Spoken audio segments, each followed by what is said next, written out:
excuses that were being given, with the press releases that were being sent out. I would also like to thank each and every one of you for coming along today, for mounting the campaign that you have done. There is a very clear, resolute message which comes from today. We will not accept the loss of A&E facilities here in Portree. We want them back, and NHS Highland must listen and must deliver.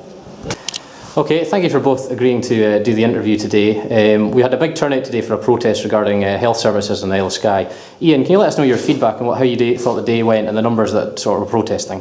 What has come across is a very, very clear message that NHS Highland have to listen to, that people are behind the new hospital in Broadford, but that must not come at the expense of the delivery of A&E services, and indeed of beds here in the North End as well. We've had to fight a battle in many respects over the course of the last couple of years, because NHS keep insisting that accident and emergency has never properly existed here in Portree.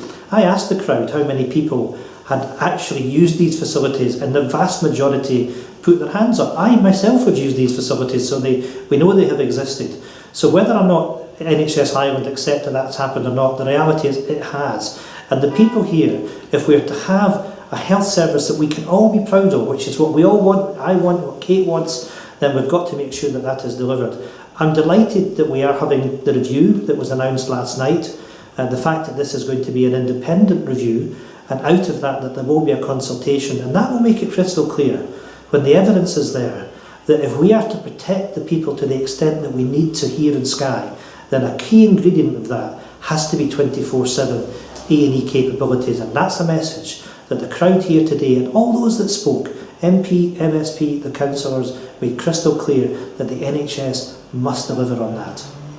Thank you, Ian. And Kate, your thoughts on today's event with the protest of 400 people? Yeah, well, the point that I made when I spoke is that, but when you get to protests, the people are saying that enough is enough, and they are tired of not being listened to for the last few years.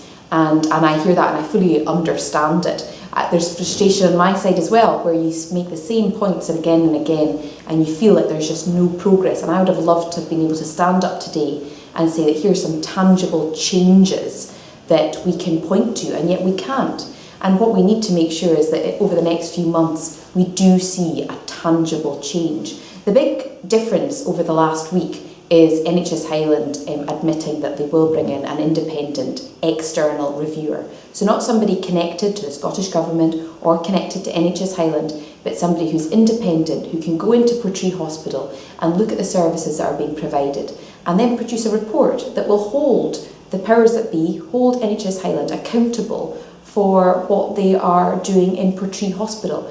We need to have that substantial review. Now that's not going to be months and months. That's going to happen as soon as possible, ideally before Christmas. Thank you both for agreeing to the interview.